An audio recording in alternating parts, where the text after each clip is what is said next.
ಶಿವಲಿಂಗೇಗೌಡನ audio ಬಿಡುಗಡೆ ಮಾಧ್ಯಮದಲ್ಲಿ ಅವನಿಗೆ SIT ತನಿಖೆ, ಇವ್ರಿಗೆ ಯಾವುದಿಲ್ಲ, ಕ್ಲೀನ್ ಚಿಟ್ ಇವರಿಗೆ.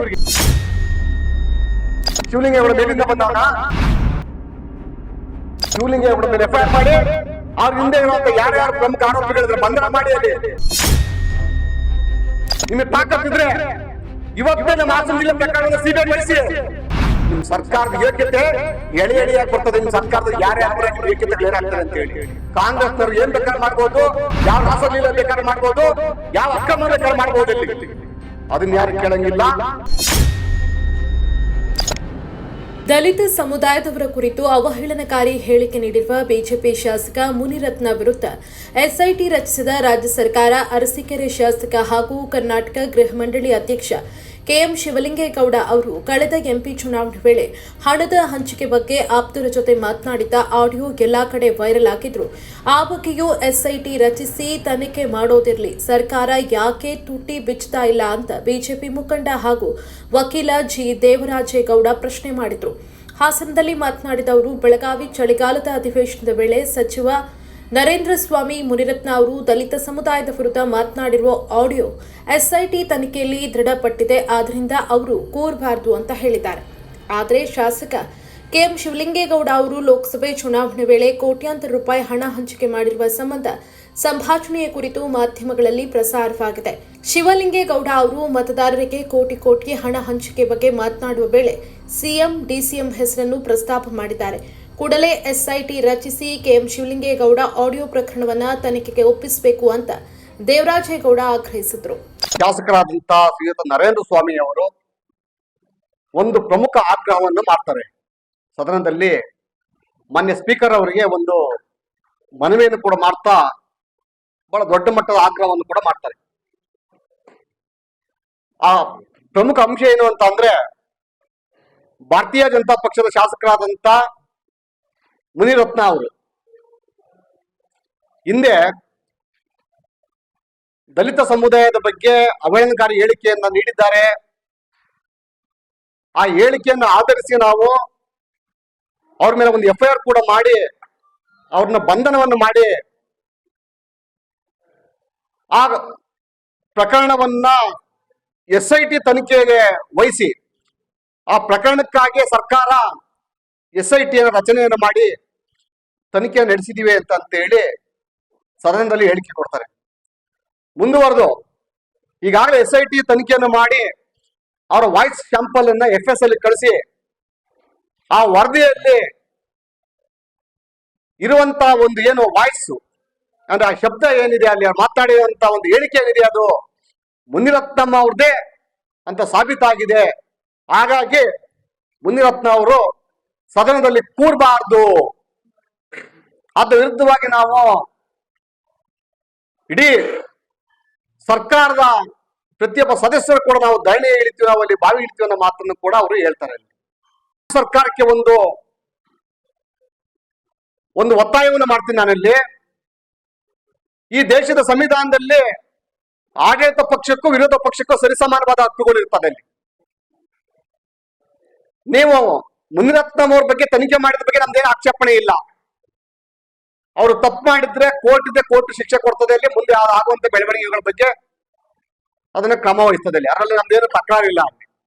ಹೇಳಿಕೆ ಅವ್ರದ್ದು ನಿಜವಾಗಿದ್ರೆ ನೀವು ಈ ಒಂದು ಏನು ಅವ್ರು ಮಾತಾಡಿರುವಂತ ಆಡಿಯೋವನ್ನೇ ಅದು ರಿಲೀಸ್ ಆಯ್ತು, ಟಿವಿಯಲ್ಲೆಲ್ಲ ಟೆಲಿಕಾಸ್ಟ್ ಆಯ್ತು, ಅದನ್ನ ಆ ವಾಯ್ಸ್ ಶಾಂಪಲ್ ಅನ್ನು ತೆಗೆದು ನಾವು ಅವ್ರನ್ನ ಕ್ರಿಮಿನಲ್ ಕೇಸ್ ಹಾಕಿ ಅವನು ಬಂಧನ ಮಾಡಿ ಜೈಲಿಗೆ ಕಳಿಸಿ ಆತನನ್ನ ನೀವು ಅದನ್ನ ಆ ತನಿಖೆ ಮಾಡಕ್ಕೆ SIT ರಚನೆ ಮಾಡ್ತೀರಾ ಅಂತ ಅಂದ್ರೆ, ಸರ್ಕಾರದವರು ಹಾಸನ ಜಿಲ್ಲೆಯಲ್ಲಿ ಲೋಕಸಭಾ ಚುನಾವಣೆಯಲ್ಲಿ ನಿಮ್ಮ ಪಕ್ಷದ ಶಾಸಕರಾದಂತ KM ಶಿವಲಿಂಗೇಗೌಡರು ಈ ರಾಜ್ಯದ ವಸತಿ ಇಲಾಖೆಯ ಅಂದ್ರೆ ಏನ್ ನಿಗಮ ಮಂಡಳಿ ಹೌಸಿಂಗ್ ಬೋರ್ಡ್ ಅದರ ಅಧ್ಯಕ್ಷ ಆದಂತ ಶಿವಲಿಂಗೇಗೌಡರು ನೇರವಾಗಿ ಹೇಳ್ತಾರೆ, ಇಲ್ಲಿ ತಲಾ 500 ರೂಪಾಯಿಗೆ ಸುಮಾರು 65 ಕೋಟಿ ರೂಪಾಯಿನ ಚುನಾವಣೆಗೆ ವೆಚ್ಚ ಮಾಡಿ ನೀವು 1 ಕೋಟಿ ರೂಪಾಯಿ ಬೇಕಾದ್ರೆ ಬಂದು ನಮ್ಮ ತಗೊಂಡೋಗಿ ಕೊಡ್ತೀನಿ ಈಗ ನಾನು ಅಂತ ಹೇಳಿ ನೇರವಾದ ಹೇಳಿಕೆಗಳನ್ನ ಬಹಳ ಗಂಭೀರವಾದಂತ ವಿಚಾರಗಳನ್ನು ಚರ್ಚೆ ಮಾಡಿದ್ದಾರೆ. ಪ್ರತಿ ಮತದಾರರಿಗೆ 500 ರೂಪಾಯಿ ಕೊಡ್ತಾ ಇದೀವಿ, ನಾವಲ್ಲಿ ಕೊಡ್ಬೇಕಂತ ತೀರ್ಮಾನ ಆಗಿದೆ. DK ಶಿವಕುಮಾರ್ ಮಾತಾಡಿದ್ದಾರೆ, ಸಿದ್ದರಾಮಯ್ಯ ಮಾತನಾಡಿದ್ದಾರೆ.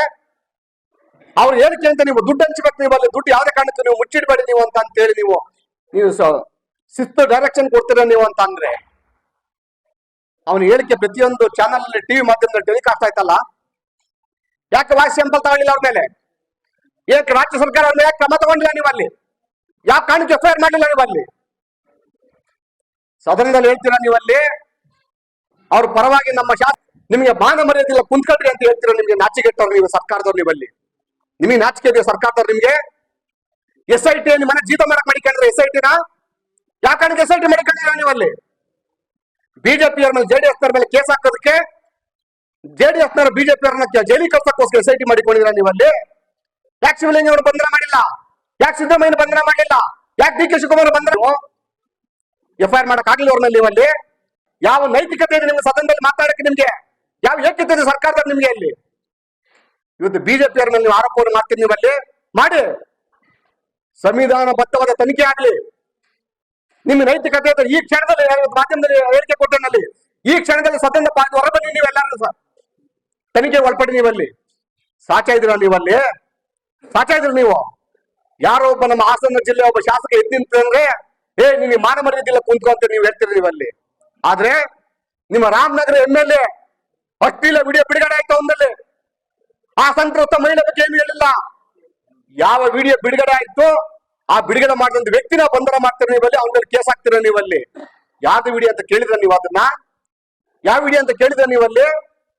ಕಾಂಗ್ರೆಸ್ನವ್ರು ಏನ್ ಬೇಕಾದ್ರೆ ಮಾಡ್ಬೋದು, ಯಾವ ರಾಸಲೀಲೆ ಬೇಕಾದ್ರೆ ಮಾಡ್ಬೋದು, ಯಾವ ಅಕ್ರಮ ಬೇಕಾದ್ರೆ ಮಾಡ್ಬೋದು. ಇಲ್ಲಿ ಅದನ್ನ ಯಾರು ಕೇಳಂಗಿಲ್ಲ. ಬಿಜೆಪಿ JDS ಮಾಡ್ತು ಅಂತ ಅಂದ್ರೆ SIT ರಚನೆ ಆಗ್ಬೇಕು. ನಿಮ್ಗೆ SIT ರಚನೆಗಳು ನಿಮಗೆ ತಾಕತ್ತಿದ್ರೆ ಇವತ್ತೇ ನಮ್ಮ ಹಾಸನ ಜಿಲ್ಲೆ ಪ್ರಕರಣವನ್ನು CBI ವಹಿಸಿ. ನಿಮ್ ಸರ್ಕಾರದ ಯೋಗ್ಯತೆ ಎಳೆಯಾಗಿ ಬರ್ತದೆ. ನಿಮ್ ಸರ್ಕಾರದ ಯಾರ್ಯಾರವರ ನಿಮ್ ಯೋಗ್ಯತೆಗಳು ಏನಾಗ್ತದೆ ಅಂತ ಹೇಳಿ ಮಾನ ಮರ್ಯಾದೆ ಐತೇನ್ರಿ ನಿಮ್ಗೆ ಸರ್ಕಾರಕ್ಕೆ? ನಿಮ್ಗೆ ಬರೀ ತಾಕತ್ತದ ನೀವಲ್ಲಿ. ನಮ್ಮ ಪಕ್ಷ ಪರ ಅಪ್ಪನೇ ಒಬ್ಬ ಬರ್ತೀನಿ ನಾನಲ್ಲಿ. ನಿಮ್ಮ ಎಳೆಯಾದ ದಾಖಲೆಗಳು ನಮ್ಮ ಹತ್ರ ಇದಾವಲ್ಲಿ. ಸದನದಲ್ಲಿ ಹೊರಗಾಕ್ಬೇಕು ಅಂತ ಕೇಳ್ತಾರೆ ನೀವಲ್ಲಿ. ನಿಮ್ಗೆ ಮಾನ ಮರ್ಯಾದೆ ಇದೆ ಸರ್ಕಾರಕ್ಕೆ? ನಿಮ್ಮ ಪ್ರಮುಖ ಸದಸ್ಯರು ಹೊರಗೆ ಬರ್ಬೇಕಾಗ್ತದೆ ನೀವಲ್ಲಿ, ಸದನದ ಹೊರಗೆ ಬರ್ಬೇಕಾಗ್ತದೆ ನೀವಲ್ಲಿ. ನೈತಿಕತೆ ಇದ್ರೆ, ಸಂವಿಧಾನವನ್ನು ನೀವೇನೋ ಗೌರವಿಸೋಣ ಆದ್ರೆ ಈ ಕ್ಷಣದಲ್ಲಿ ನೀವು ಸದನದ ಹೊರಗೆ ಬನ್ನಿ. ನೀವಲ್ಲಿ ಬನ್ನಿ, ತನಿಖೆ ಒಳಪಡಿಸಲಾರದಲ್ಲಿ ತನಿಖೆಯಲ್ಲಿ ತಪ್ಪಿತತ್ವ ಅಂತ ಗೊತ್ತಾಗ ಹೊರಗೆ ಹೋಗಿ ಪ್ರಾಮಾಣಿಕರನ್ನು ಸದನದಲ್ಲಿ ಕುಂತ್ಕೊಳ್ಳಿ. ನೀವಲ್ಲಿ ಬಿಜೆಪಿ ಶಾಸಕರು ಹೊರಗೆ ಬರ್ಬೇಕು. ನೀವ್ ಎಲ್ಲಿ ಬೇಕಾದ್ರೆ ಹೋಗಿ ಏನ್ ಬೇಕಾದ್ರೆ ಮಾಡ್ಕೆ ಬನ್ನಿ. ನೀವೆಲ್ಲ ಸಾಕ್ಷ್ಯಗಳು ಪ್ರಾಮಾಣಿಕರು. ಒಂದು ಮಾತ್ರ ನಮ್ಗೆ ಹೇಳಿಕ್ಕೆ ಇಚ್ಛೆ ಪಡ್ತೀನಿ ನಾನು ಇವತ್ತು ಮಾಧ್ಯಮದ ಮುಖಾಂತರ. ಮೊನ್ನೆ ಸರ್ಕಾರ ಎಷ್ಟು ನೀತಿಗೆಟ್ಟ ಸರ್ಕಾರ ಅನ್ನೋದಕ್ಕೆ ಒಂದು ಸ್ಪಷ್ಟ ಉದಾಹರಣೆಯನ್ನು ಕೊಡ್ತೀನಿ ನಿಮ್ಗೆ.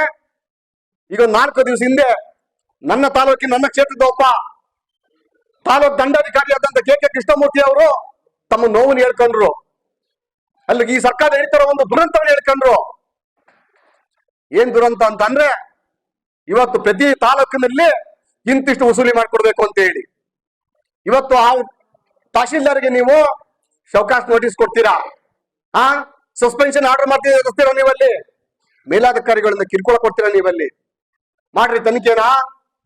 ಎಷ್ಟೋ ಜನ ಅಧಿಕಾರಿಗಳು ಇವತ್ತು ಪ್ರಾಣ ತೆತ್ತಿದ್ದಾರೆ. ಇವತ್ತು ಇದೇ ವಾಲ್ಮೀಕಿ ನಿಗಮದಲ್ಲಿ ಈ ಹಗರಣಕ್ಕೆ ಪ್ರಮುಖ ಆರೋಪಿಯನ್ನು ಬಂಧಿಸ್ತಾ ಇಲ್ಲ ನೀವಲ್ಲಿ.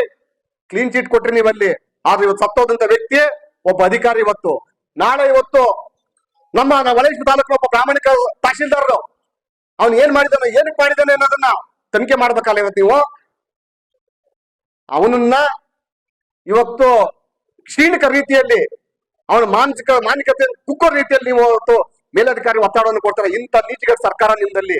ಇಂಥ ಎಲ್ಲ ಇಡೀ ಜಿಲ್ಲೆಯಾದ್ಯಂತ ಪ್ರತಿ ತಾಲೂಕು ವಸೂಲು ಮಾಡಿ ನೀವು ಲಕ್ಷಾಂತರ ಜನ ಸೇರಿಸಿ ಕಾರ್ಯಕ್ರಮವನ್ನು ಮಾಡ್ತೀರಿ ನೀವಲ್ಲಿ.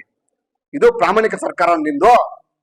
ನಿಮ್ ಸರ್ಕಾರದವರು ಸದನದಲ್ಲಿ ಕೂತ್ಕೊಂಡು ಬಿಜೆಪಿ ಸದಸ್ಯನ ಹೊರಗೋಗಿ ಅಂತ ಹೇಳ್ತೀರಿ ನೀವಲ್ಲಿ. ನಿಮಗೆ ತಾಕತ್ತಿದ್ರೆ YCB CBI ಇವತ್ತೇ ನೀವು ಸಮಗ್ರ ತನಿಖೆ ಆಗ್ಲಿ ಕೊಡಿ. ನಿವೃತ್ತ ನ್ಯಾಯಮೂರ್ತಿ ಸಂತೋಷ್ ಅಂತವ್ರಿಗೆ ತನಿಖೆ ಮಾಡ್ಲಿ. ನಿಮ್ ಸರ್ಕಾರದ ಎಷ್ಟು ಜನ ತಿಹಾರ್ ಜೈಲಲ್ಲಿ ಇರ್ತಾರೆ, ಎಷ್ಟು ಜನ ಇಂಡಲ್ಗ ಜೈಲಲ್ಲಿ ಇರ್ತಾರೆ, ಎಷ್ಟು ಜನ ಪರಪ್ನಗರ ಜೈಲಲ್ಲಿ ಇರ್ತಾರೆ ಅಂತ ಗೊತ್ತಾಗ್ತದೆ ನಿಮ್ಗೆ. ಅದು ಅಮಾಯಕರ ಮೇಲೆ ಕೇಸ್ ಹಾಕಿ ಬಳಿ ಕಳಿಸ್ತೀರ ನೀವಲ್ಲಿ. ನೀವು ಮಾಡೋ ಅನಾಚಾರಗಳನ್ನ ಪ್ರಾಮಾಣಿಕತೆ ಹೋಗ್ಲಿಕ್ಕಿರ್ತಾರೆ ನೀವಲ್ಲಿ. ತಪ್ಪು ಮಾಡಿ ಎಲ್ಲರೂ ತಪ್ಪೇ ಸತ್ರೆ ಅವರಲ್ಲಿ. ಯಾಕೆ ನಿಮ್ದು ತನಿಖೆ ಆಗ್ಬಾರ್ದಾ? ಶಿವಲಿಂಗೇಗೌಡ ಮೇಲಿಂದ ಬಂದವನ ನಿಮ್ ಲೆಕ್ಕದ ಪ್ರಕಾರ 55 ಕೋಟಿ ರೂಪಾಯಿ ಖರ್ಚಾಗಿದೆ ಅಂತ ಅವರೇ ಲೆಕ್ಕ ಕೊಡ್ತಾರಲ್ಲ ಒಂದು ಕ್ಷೇತ್ರಕ್ಕೆ. 7.5 ಕೋಟಿ ರೂಪಾಯಿ ಅಂತ ಹೇಳ್ತಾರೆ. ನಾನು 1 ಕೋಟಿ ರೂಪಾಯಿ ಕೊಟ್ಟು ಪ್ರತಿಯೊಬ್ಬ ಕ್ಯಾಂಡಿಡೇಟ್ 1 ಕೋಟಿ ಕೊಡಿ ಅಂತ ಹೇಳ್ತಾರೆ ಅಲ್ಲಿ. ಯಾಕೆ ವಾಯ್ಸ್ ಸ್ಯಾಂಪಲ್ ತಗೋಬಾರ್ದ ನೀವು ಅವ್ರದಾ? ಯಾಕೆ ತಗೊಂಡಿಲ್ಲ ನೀವು? ಯಾಕಿದ್ರೆ ಅವ್ರ ಮೇಲೆ FIR ಮಾಡಿಲ್ಲ? ಮುಂದೆ ತಮ್ದು ಮೇಲಿಂದ ಜಟ್ಟಿಂದ ಬಂದು ಕೆಳಗೆ ಇಳಿದು ಬರ್ತಾ ವಾಯ್ಸು. ಅವ್ರದ್ದು ಬಿಡುಗಡೆ ಆಗಿದ್ದು ಮಾಧ್ಯಮದಲ್ಲೆಯ.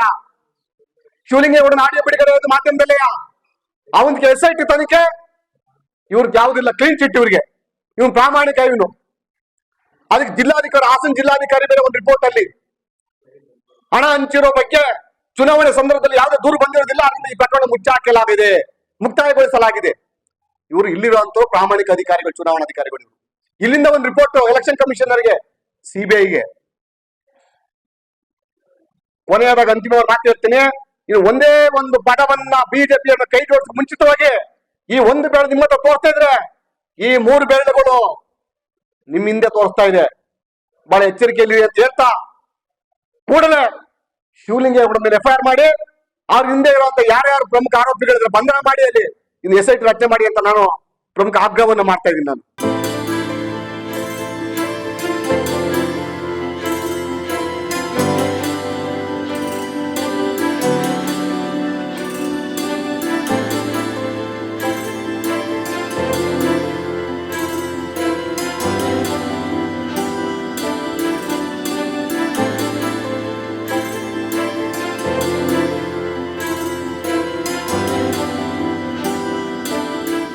ಇದು ಪಬ್ಲಿಕ್ ಇಂಪ್ಯಾಕ್ಟ್, ಜನಶಕ್ತಿಯೇ ನಿರ್ಣಾಯಕ.